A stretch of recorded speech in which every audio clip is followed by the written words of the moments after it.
आज एक पिझ्झा बनवणार आहे, तर त्यासाठी पिझ्झा बेसला बटर लावून थोडंसं गरम करून घेऊ।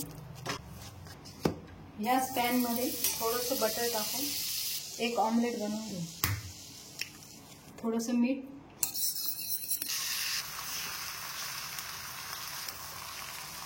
ऑमलेट होतंय तोपर्यंत आपण पिझ्झा सॉस लावून घेऊ।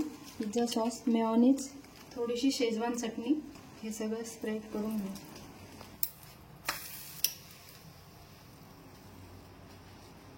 आता चॉपिंग बोर्डमध्ये एक कांदा, एक टोमॅटो, 2 हिरव्या मिरच्या आणि थोडीशी कोथिंबीर हे बारीक करून घेऊ।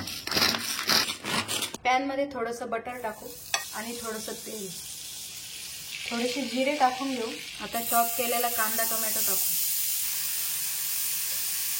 अर्धा चमचा आलं लसूण पेस्ट टाकू।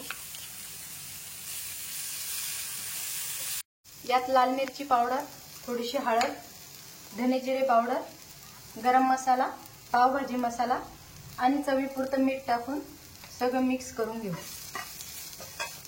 यात थोडंसं पाणी टाकू। उकडलेल्या अंड्यामधलं पिवळं टाकू आणि चांगलं मिक्स करून घेऊ।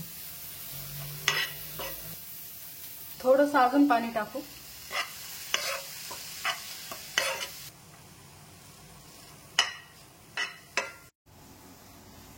आता हे मिश्रण ऑमलेटवर टाकून घेऊ। थोडेसे उकडलेले अंड्याचे काप ठेवू।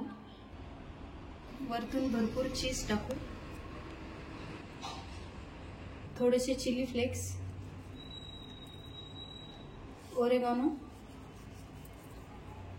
पॅन मध्ये थोडंसं बटर टाकू आणि पिझ्झा आपण पॅनवर ठेवू। वरतून झाकण ठेवू। 5 ते 6 मिनिटं वाफ देऊन घेऊ।